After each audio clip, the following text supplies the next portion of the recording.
Okay, we're going to start the agenda. Item number 1, minutes from the previous meeting. Just wanted to check from February 25th, 2021. Is everything okay? We are in order. I see the heads nodding, so we'll move on. Item numéro 2, les affaires découlant de la réunion précédente. À titre d'information, c'est l'utilisation des ressources pour les événements parlementaires. B, les casques d'écoute du Parlement pour le Parlement virtuel et observation technique, séance hybride et données concernant les témoins de comité. Est-ce que tout est... Ah, Madame de Bellefeuille. Ms. de Bellefeuille. First, I would like to thank those who have worked on the dashboard. I think we asked for this at the last meeting. I read it closely. Thank you, Mr. Agence's team. They really put together a good dashboard with the IT team, and they showed that without any doubt, since we've been doing the pre-tests for interpretation, it really has had a positive effect on technical issues, interpretation issues on the various committees. So that was a great thing, and it was quite reassuring. It shows that if you work hard at something, you'll get results. So I think the right decision was made when we asked that sound checks be made, and clearly it worked. Now, I just have a brief question on the purchase of headsets. It's just information for myself, actually. Many headsets were purchased at the outset, sent out to MPs and to their staff. But with regard to witnesses, how many witnesses got these headsets? Because in the dashboard, there are also shipping issues. Often witnesses are called at the last minute. Maybe I missed the information on the headset. I'm just wondering, of the number of headsets bought, how many actually got to the witness on time before they testified? Is that information available, or maybe I missed that? I don't know who would be able to answer that question.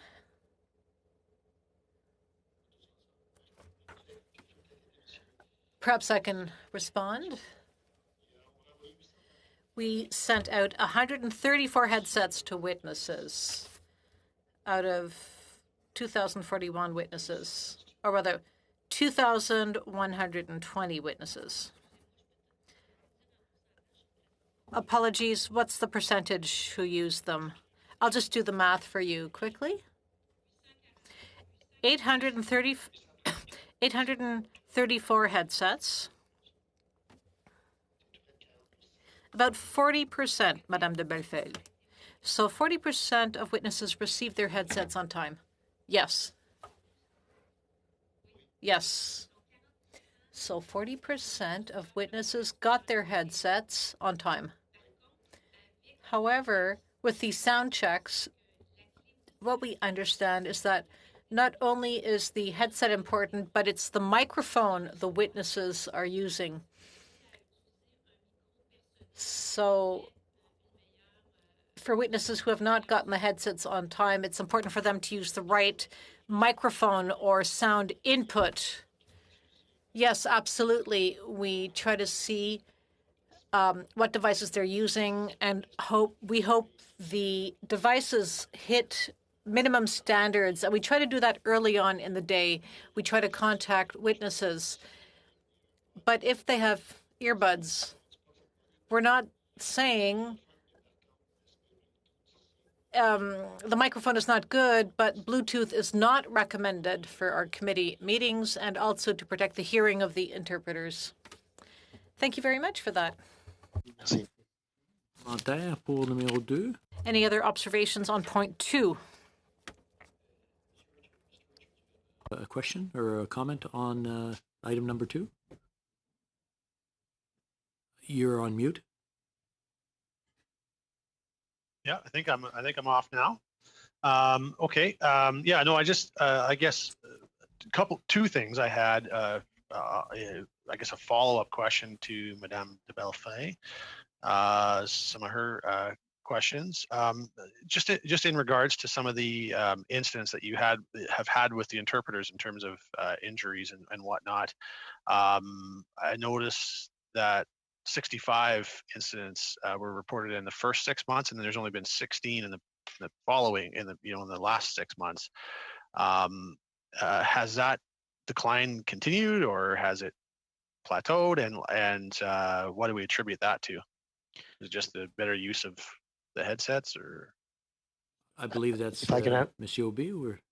If I can answer, Mr. Speaker, like, so basically, Mr. Richards, we did some in the fall, in September and in October, and we started this process in July. We replaced some of the audio consoles in the interpreter's booths to ensure that the interpreters had protection or better protection. And the new consoles are meeting higher standards as it relates to hear protection. So this is the major factor of why we saw the number of incidents go down. I would say that the number of incidents are not going up. The number of incidents have really went down and are staying down, sir. There's also many other factors that we're working on, as Madame de Bellefeuille talked about, ensuring that we have the proper microphones. So we're working with the Translation Bureau to do more testing and to validate if we need to actually increase the norm as it relates to the microphones. But we're doing many things, sir, to ensure that the audio chain from the user that's participating in Zoom right up to our interpreters booth, sir, that the quality is there and that the health and safety is respect for the interpreters. Okay. Could I add one thing? Sorry, sure, Mr. Richards, just one quick point. Sorry. Also should bear in mind that over the past various months, the number of meetings and events has increased. So while we see a decrease in injuries, which we hope will continue, have to keep in mind that that was in parallel with an increase in the number of meetings and activities. Okay, so it's on a percentage basis, it's an even better decrease. So that's good. That's good news. Okay, I guess the other thing I wanted to touch on is the resources for committee meetings and other items. Obviously, that area. You've obviously expressed some concerns about sort of arriving at a point where there may be a bit of a breaking point, or for lack of a better way of putting it, in terms of the use of resources. And I'm obviously really concerned about that. I wanted to just probe a little bit on this in regards to, like, we've seen since the beginning of the pandemic, and kind of probably more so after the prorogation, we've seen a bit of a trend for longer meetings and meetings that are running more than 50 minutes or even longer beyond the projected time that it would end. And I'm wondering if you've done any analysis on what the reasons are behind that increase in terms of the longer meetings. Like, we've noticed a lot of Liberal filibusters at committee, for example. Have you tracked that, done an analysis on how much of that is being driven by that, by the Liberal filibusters that are happening at committees to try and kind of delay business? And if those filibusters were to end, what kind of a difference would that make on the resource allegations and making them a little bit more manageable? We'll go to Eric on that one, or Mr. Jens? Sure. I'm a bit reluctant to comment on the issue of filibusters, but maybe what I can mention, Mr. Richards, is that before the introduction of the voting app, votes in the House, which took a considerable amount of time, would then delay committee meetings. And that was one reason why committees were then, by the time people went from voting to logging on to their committee meeting, it took a bit of time, delayed the start of a committee, and then resulted in a committee going longer. I think that just the logging in time in general slows things down, and accounts, I think, for why a lot of meetings are going a bit beyond time, and the time to log on the witnesses as well. Sure. No, I appreciate that, and I guess it's just like, and I'm not, I certainly don't want to, like, I can see how it might appear like I'm trying to get partisan here. It's not the case. I just want to, there is a lot of filibustering that's taking place, right? And so, like, I guess my concern is like, obviously when that happens, and you're telling us that resources are sort of at a breaking point, like I'm trying to figure out like how much of that actually is as a result of the filibusters, and how much of that is just an issue of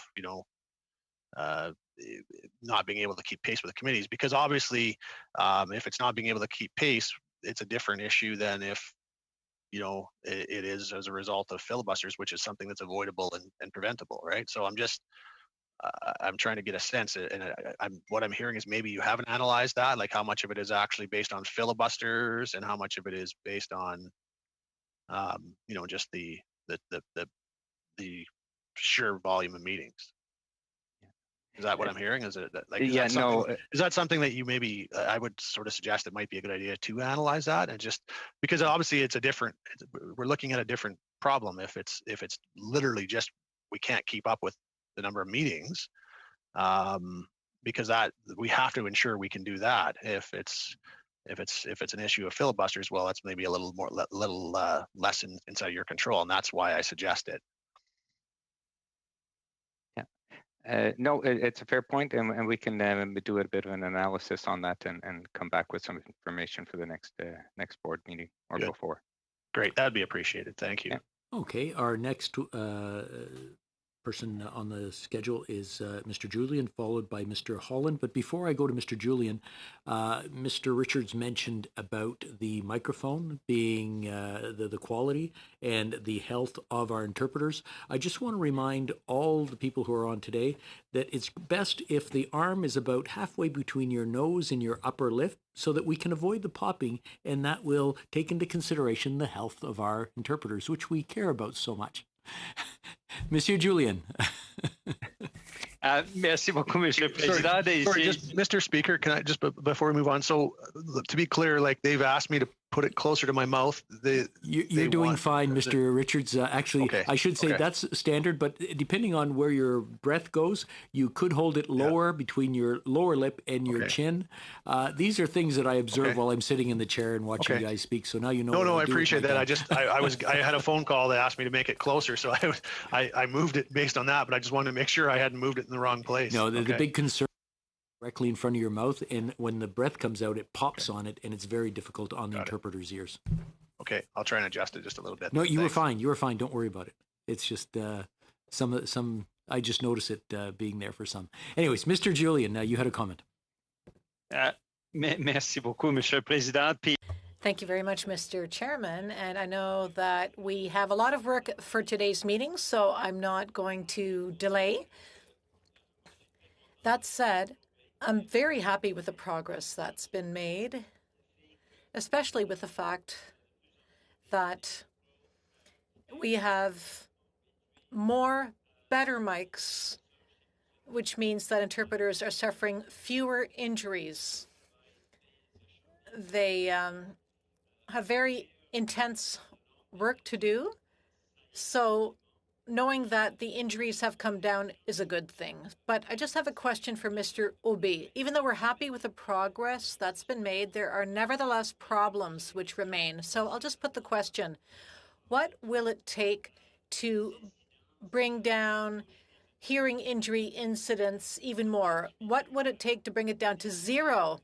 I've worked in factories and plants where people work days, weeks, and months in a loud environment without hearing injuries, and we're talking about the health and safety of our employees. So what's missing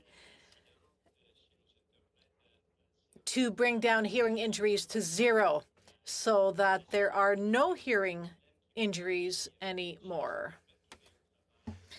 Because the interpreters are doing extraordinary work for us. Thank you for the question, Mr. Julian. I think that at the beginning, we worked hard to address the worst problem, which was acoustic shock. So we switched out all of the consoles. Now we have to make sure that the audio chain from the speaker to the interpreter's ear is good. So what we will focus on, and as you saw in January and February, The most important thing are the sound checks. So before a meeting actually starts, it's important to validate what mics they're using, what environment they're working in, they're participating in, and we also check on the connectivity. So those are the three big factors which influence the sound quality and which might be issues that could affect interpreters' hearing. We're also looking at our equipment. We're constantly scoping out the equipment in committee rooms and in the House of Commons to see if we can improve sound quality by making any types of changes to the configuration of the consoles. For instance, in the last 3 weeks, we did tests with the Translation Bureau because we noticed that in committee, the sound quality might have been a bit lower than in the House. So we did exhaustive testing to compare the sound from someone speaking on Zoom to the sound quality in the committee room to the interpretation booth. So we're focusing on those things, and we have a lot of people on the ground. As you know, in committees, there are a lot of people on site, technicians, to make sure that any issue can be addressed immediately. So those are the various things that we are looking at to improve the situation. I'd also say, Mr. Julian, we're putting in place a continuous improvement plan. So every week we look at our stats, we look at where the stumbling blocks are, and we try to fix the issue for the next week. Merci beaucoup, Monsieur. Thank you very much, Mr. Chairman. From the outset, I just want to say thank you very much for all of your efforts and for all the work your team has done. There's been a huge increase in the quality of interpretation services, and interpreters are doing better health-wise. So thanks so much for all the work you've done. If we're going to talk on the issue of resources, then I really do want to raise this point because. Look, it's the opposition's right, of course, to troll and look for anything that it might find useful for itself. Hopefully, its principal purpose in that is what's useful for the country. And it's a government's right to disagree with what it's trying to bring forward and say that that's not what is of most importance to the nation right now and to the attention of Parliament.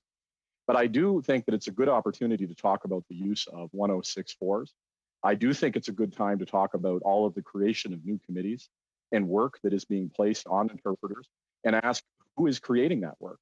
Who is the one demanding all of this additional resources and all of the additional time that's being taken? Of course, that's a rhetorical question. I would never actually ask that of House administration because that would be an incredibly partisan thing to do. And this is not supposed to be a partisan environment. But I do think it's worthwhile for us as we think about the people who work with us and who do an incredible job of supporting us as we pursue our individual agendas and what we're trying to take care of, to think about the work that they have to do and how much time they have to spend to do it. So as the opposition creates 106.4s, as the opposition creates new committees, as the opposition decides to continue to press issues that are not being talked about in the national dialogue and demand that Parliament spend all of its time and energy on those issues, perhaps the opposition members could give some time and consideration for all of the people that they're putting out along the way. Thank you, Mr. Speaker. Yeah. Okay, very good then. Thank you very much. Oh, Mr. Julian, you have. Mr. Julian? Yeah, thanks, Mr. Chair. I mean, I said this before at the Board of Internal Economy. I really believe firmly that we have to put our partisan hats aside with the Board of Internal Economy. And I certainly prefer that we not have these kinds of debates. I don't think they're appropriate for the board where it is strictly nonpartisan, where we put aside whatever party or whether we represent the government or the opposition. This is not the place nor the role, I think, for the BOIE. And so I feel uncomfortable with a couple of the comments that have come up so far today, and just wanted to raise that. Okay, how about if we leave it at that and everybody's got their comments in. Avant de passer au point suivant, à l'ordre du jour, Before passing on to the next item, if you agree, we would share the documents in documents arising from the previous meeting at the Liaison Committee. We'll now continue with item number 3. Auditors, CCOLA, and the Canadian Council of Public Accounts Committee, CCPAC, 222 conference. We have our presenter, Mrs. Scrow. Mrs. Scrow. Oh, I am sorry, and Mrs. Block as well. My apologies. Thank you very much. I believe Ms. Block was going to go first in the presentation, but since you've called me, then I'll move on. And then I didn't want to mess up your order here. I just reading what I have down. Well, read half of it anyways. I'm sorry about the second half, but you two can decide who wants to go first. Okay. Well, since Ms. Block, I assume has joined us. She was here earlier. Yes. So good morning, members of the board, and I want to thank Ms. Block, who's going to do a presentation in detail on the conference for which we are seeking your approval today. Ms. Block's presentation was done to the Subcommittee on Committee Budgets of the Liaison Committee on behalf of the Standing Committee on Public Accounts on March 12th, and her request was approved unanimously by the members of the subcommittee. And I then present the request, of course, to the board for approval, as is the process. The budget before you is based on the participation of 110 delegates and 25 accompanying persons. The conference takes place basically over 2 days, from Sunday afternoon until Tuesday afternoon, when the folks would departure. The cost of the conference is shared between CCPAC and CC COLA on an approximately 65-35 split, depending on participation of each group, with the CPAC absorbing the greater percentage because there are more CCPAC members participating than the CCOLA members. That also means that the revenues generated by the conference fees are split in the same way. You'll see in the budget document that the global cost is $97,785. The PACP share of that cost is $27,000 once the conference fees are calculated. The committee is asking that a maximum of $42,000, including anticipated revenues for registration fees, temporary funding, be provided for the organization of the conference in 2022. And I believe Ms. Block wanted to now speak to the issue as well. Thank you very much, Ms. Scrow, and good morning, members of the board. I'm pleased to join you today. As Ms. Scrow has outlined, today we are seeking approval and funding to host the 2022 conference of the Canadian Council of Legislative Auditors and Canadian Council of Public Accounts Committees. I know that you have received a submission in detail, so I just hope to give broader context. The Standing Committee on Public Accounts, of which I am the chair, is a member of the Canadian Council of Public Accounts Committees. This council, together with the Canadian Council of Legislative Auditors, host an annual meeting to discuss best practices and provide information sessions on issues related to the study of public accounts. The CCPAC was first created in 1978 and has held joint meetings almost every year since 1979, with each jurisdiction taking its turn to host. The Federal Committee has never hosted this event. Discussions have been ongoing since 2017 to have the Federal Committee host the meeting in November 2020.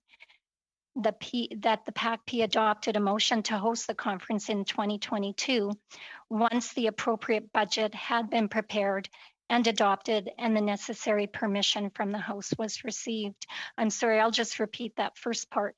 Discussions have been ongoing since 2017 to have the federal government host the meeting, and in November, that is when the PACP adopted a motion to do so in 2022. I would simply also state that the chair at that time in 2017 up until 2019 was Mr. Sorensen, and he was a firm supporter of the committee participating in these conferences and of the federal committee taking their turn to host in Ottawa. Thank you. Very good. Do we have any questions from the board? No, we're good. Everyone's in agreement? Good. I see heads shaking. Everybody's good. Very good. Thank you. We'll move on to item number 4. Maintenant, numéro 4. Number 4. It's the Special Committee on the Economic Relationship between Canada and the United States. Mr. Jeance will make a submission. Well, thank you, Mr. Chairman. Very briefly, every time a special committee is created, the money to fund the committee does not come from the fund available for standing committees. The money comes directly from the Board of Internal Economy. That seeks a startup budget for the recently created Special Committee Canada-US, with the recommendation that the funds required for this committee nonetheless come from the global envelope for standing committees. Thank you. Est-ce que nous avons des questions? Do we have... Everything's clear, so we're okay with the recommendation. Everybody's in accordance with it. Okay, now nous allons continuer avec le point. We'll now continue with item 5. Parlement francophone des jeunes, Assemblée parlementaire. The Parliamentary Assembly for the Francophonie for Young People. It'll be held in Montreal from July 7 to 12, 2022. Mr. Drouin will make the submission. Thank you very much, Mr. Chairman. Dear members, thank you. I'm the chair of the Canadian section of the Assembly. We would like to add the Francophone Parliament to the session, which will be held in Montreal in July of next year. The reasons we are making this request are contained in a note. It provides you all the reasons for this ask. We want to make young people aware of the work parliaments do around the world, and we would be very happy to take part in this significant event. So, and we're inviting you so you can see for yourselves how important this item is. Happy to answer questions. Everyone agrees with the request? Mr. Deltel. Thank you, Mr. Chairman, and thank you, Mr. Drouin. It's nice to see you here. We agree with your request. Do you expect this event will happen in person, or are you preparing for a virtual event as well? Well, we're hoping this will take place in person. There's more information in the note, but there are clauses in the contract in case there's an act of God and we can't meet in person in Montreal next year.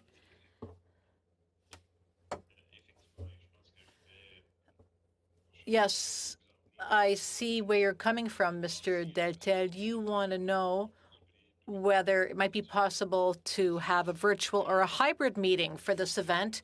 Well, the International Executive Committee of the Assembly will make that decision at the right time. We have been holding negotiations to see what adjustments would have to be made if it has to go into a virtual or hybrid format. Thank you. Anyone else? Everyone agrees with the request? That is great. And we'll move on to item number 6. Of certain mailings to members, constituents living outside Canada. Presenters today are Ms. Kletke and Ms. Allard. Please. Merci, Monsieur le Président. Thank you, Mr. Chairman. It's with pleasure that I am presenting the BOIE with a submission to change some of the policies of the Members' Allowances and Services Manual and the Members' Bylaw. Following a request by an MP, the House Administration looked at the board's policies with regard to sending householders to voters who live abroad. Now, the Members' Bylaw says that any mailings cannot be sent abroad. They can only be sent to a member's riding. and constituency mail to within the constituency of the member means that members' constituents living outside of Canada do not receive these mailings. Constituents who reside outside of Canada and are registered to vote with Elections Canada are recorded in the International Register of Electors, which is provided to members annually by the Chief Electoral Officer. After the general election held in October 2019, there were 167,392 electors in the International Register of Electors. In recognition of the need for members to communicate with all their constituents, including Canadian forces and other Canadians living outside of Canada, the House Administration is proposing updates to the Board's policies on householders and constituency mail.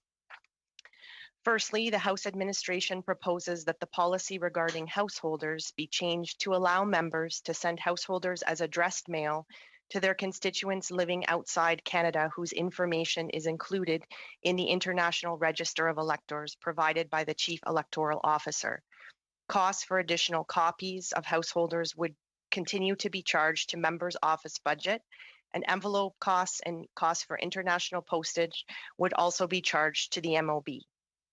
Secondly, the House Administration proposes that the policy regarding constituency mail be changed to allow members to send a portion of their original constituency mail allocation as addressed mail to their constituents living outside of Canada whose information is included in the International Register of Electors.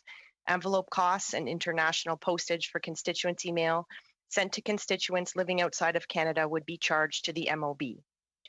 Ces recommandations, si elles sont approuvées, if these recommendations are approved, they would allow members to send householders and other mail to communicate with all of their constituents, including those who live outside of Canada. This concludes my presentation, and I'd be happy to answer any questions you might have. We'll start off with Mr. Richards. You're on mute, Mr. Richards. Okay, once again, I think we both were simultaneous in our efforts to unmute me. Anyway, I think we're good now. Thanks for the presentation, and I appreciate the attention that this received. I think it is an important matter as that was raised here. I guess I'll ask a question and make a suggestion all at the same time, because I'm wondering how if this fully captures the aspect of the military personnel and their dependence in this. I would assume that in your consideration, this would include military personnel outside of Canada. So that's a question. But what about those within Canada who would be stationed on a base that would be outside of the constituency where they are electors? I'm wondering if this captures them. It doesn't seem like it would. So the suggestion I would make is in both 1 and 2, you've talked about adding addressed mail or the householder or constituency mailings for those electors or constituents living outside Canada is how you've termed it.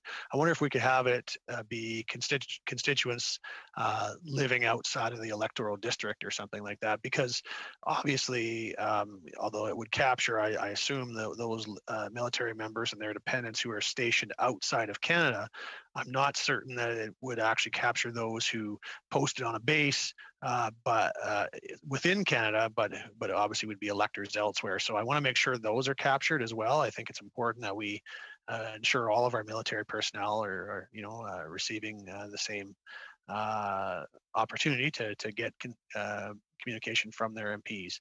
So would that suggestion I've made then capture all of those, or do you believe you've already done so? Monsieur Patrice will respond to that question. Thank you, Mr. Richard. You're totally right. The proposal as presented right now is about Canadian living abroad, but it doesn't capture constituents that may live outside your riding. So to reach those type of constituents, it would need to modify it, and if it's the wish of the board, we could definitely make that change to the submission to capture both Canadian outside your riding that are registered out abroad, but also within Canada. Okay, so the suggestion that I'm making there, do you think that would capture all of them, or do you have another suggestion? Well, we would look at the wording to make sure that it capture the one you address, but there's also, I'm going to say, other constituents. For example, it could be students that are registered in your riding, but that are studying, for example, in another. Yeah, good point there as well. So I'd like to see us make sure we capture that. I'll make that suggestion if other members are willing to consider that. I think it's important that we do include those as well. I do have something else, but I think what I'm going to do is I'll just lower my hand, Mr. Speaker, and raise it again so that we can deal with this particular aspect. But I do have something else. It relates to printing, mailing in terms of question, but I think it's better we have this discussion first, and then I will raise my hand for to bring that up. We'll now go to Madame Petitpas-Taylor, followed by Mr. Richards. Oh, Madame de Belle. Thank you very much. Non, allez-y, je m'excuse. Merci, Monsieur le Président. Thank you very much, Mr. Chairman. So I understood the proposal or the request, but I can't support it right now. I can't support Blake because I'm missing information to properly assess the situation. So I am happy to adopt what is here before us and to think about expanding some of the services. We can come back to this at the next meeting, but if we added that proposal, there might be consequences or other effects. I'm not opposed to it, but I just want the House to conduct more analysis before making a final decision. C'est bon, merci. Maintenant, nous Thank you. We'll move on to Ms. Petitpas-Taylor, followed by Mr. Richards. Speaker, and going through the same vein as the previous speaker, I wasn't planning on speaking to this, but I'm just kind of wondering, how would we capture students within our riding that are in other areas, and also even military personnel that's perhaps not living at home, perhaps at another base? With respect to the proposal that's been brought forward, there's a registry that's in place, an international registry, but I'm just wondering, how would we be able to capture people that are in our riding living outside of the riding if they're not registered in a specific area? So just looking for a bit of clarification on that.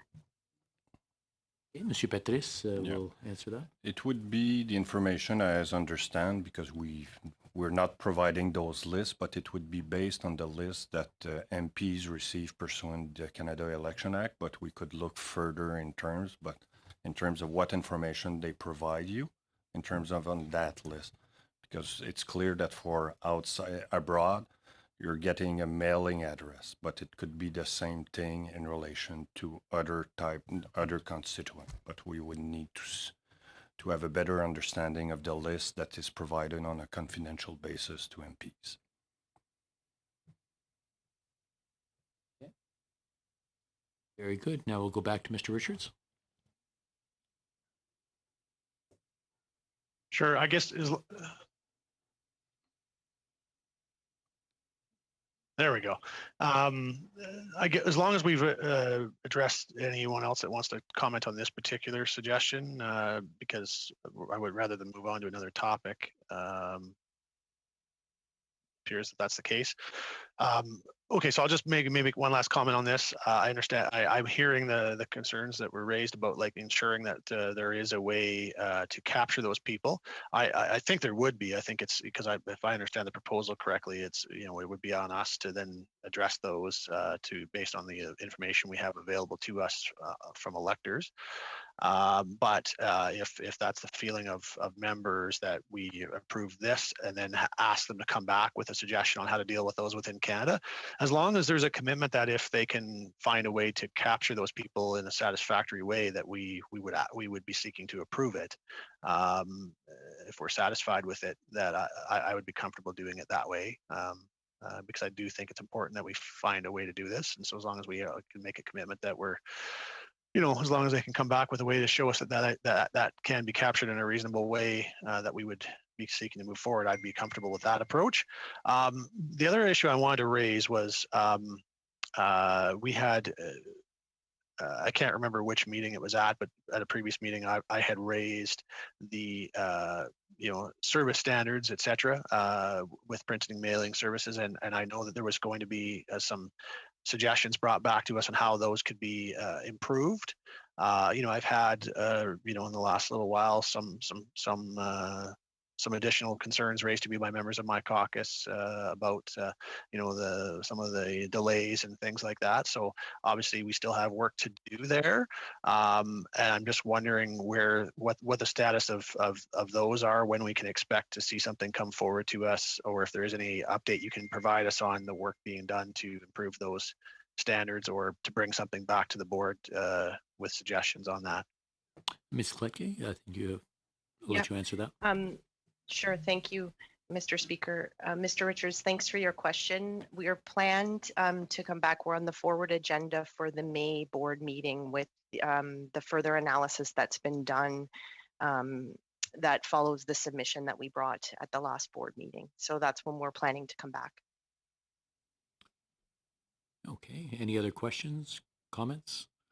So just to be clear, we'll be coming back with a report. In the meantime, we have a list of recommendations. Is everyone okay with the recommendations that are being suggested? I see everybody nodding. Tout le monde est d'accord? Okay, very good. We'll move on to number 7. Numéro 7, la modernisation des politiques. Number 7, the modernization of election-related policies. Mr. Paquette, Mr. Aubé, Ms. Laframboise, Mr. Dufresne, and Ms. Kletke will make a submission. Go ahead.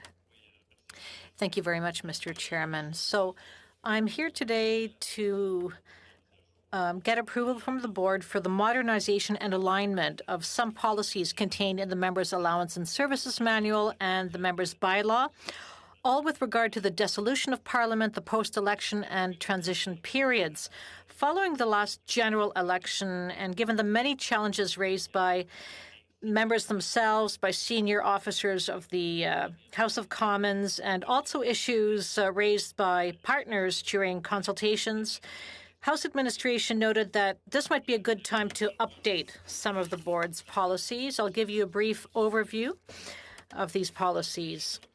So the current policy on post-election travel does not allow eligible MP staff to travel between the constituency office in Ottawa following an election when an MP would have to close his or her files and clear his or her office. So to support MPs, we recommend that eligible employees stay in their positions and get the same travel allowances for travel between the riding and Ottawa as the outgoing MP.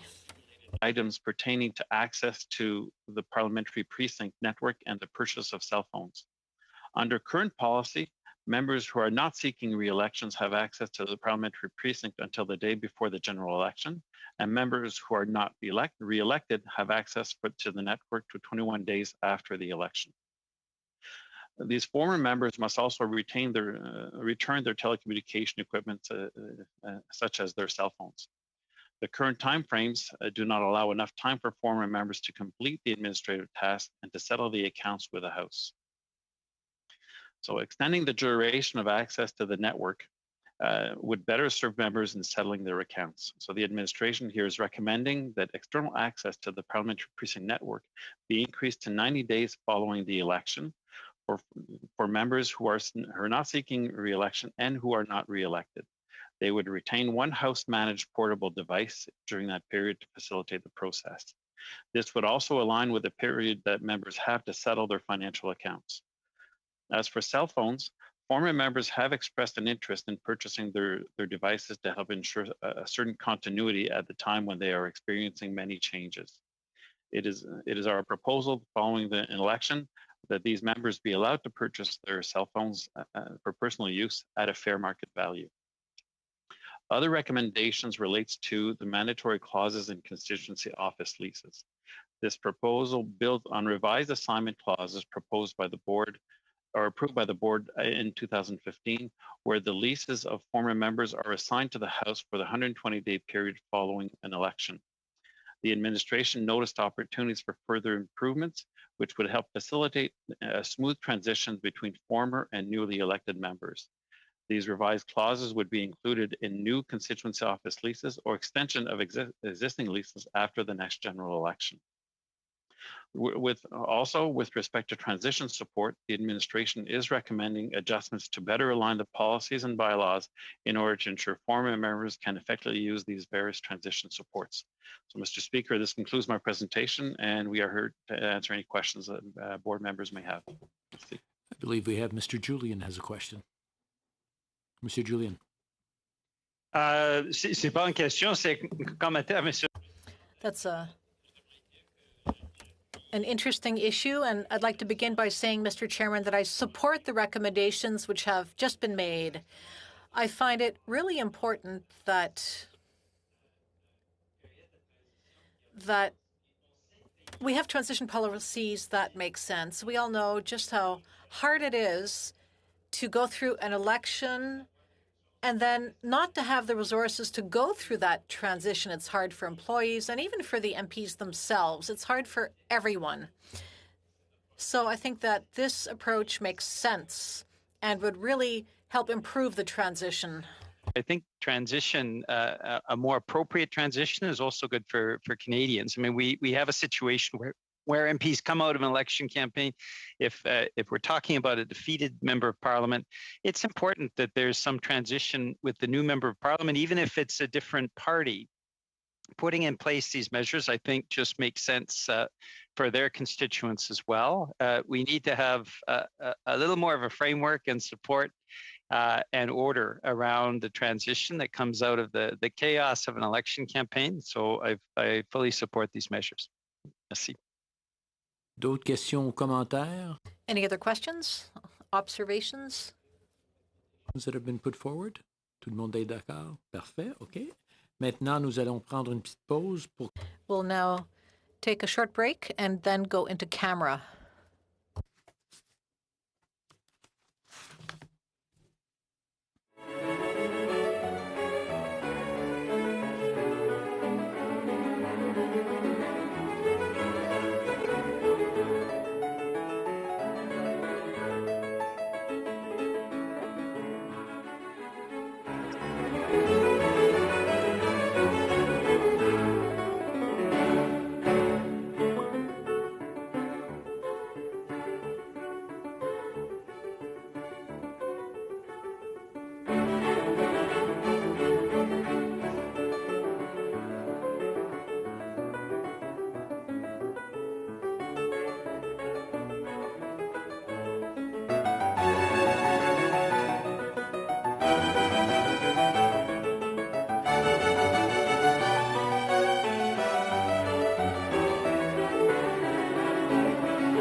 you.